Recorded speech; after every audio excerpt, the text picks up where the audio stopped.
Number 1, never do anything illegal with somebody who just got busted.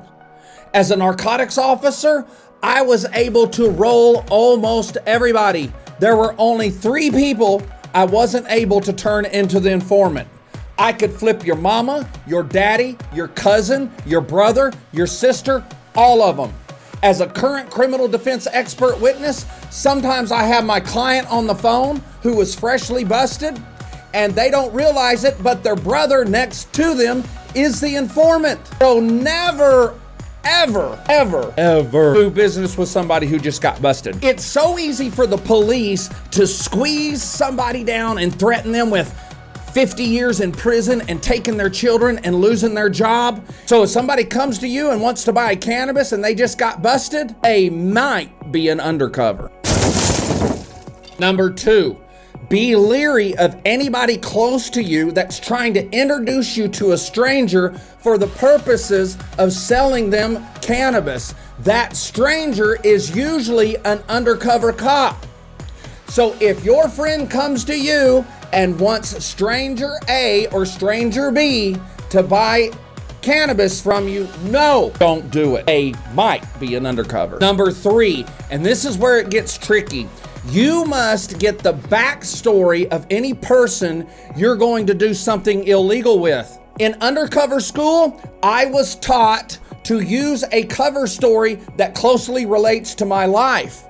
For instance, when I worked undercover, my cover story was the truth. I'm from East Texas. I worked on farms. I'm a country boy, somewhat educated. If I went into the hood and tried to act like one of them and talk like one of them, they would figure it out. So ask detailed questions about the person's background. They will have to lie to cover that they're an undercover cop, and if you ask the right questions, you will catch them in that lie.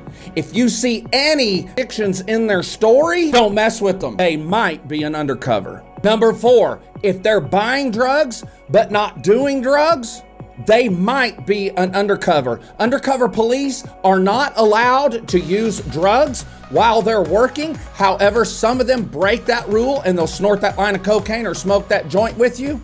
But widely, undercover officers do not use drugs, and their main excuse for wanting to buy drugs from you is they're getting it for a girlfriend, or they're getting it for some girls they have back at the hotel, or they're buying it for their brother. That's a common excuse undercover cops use.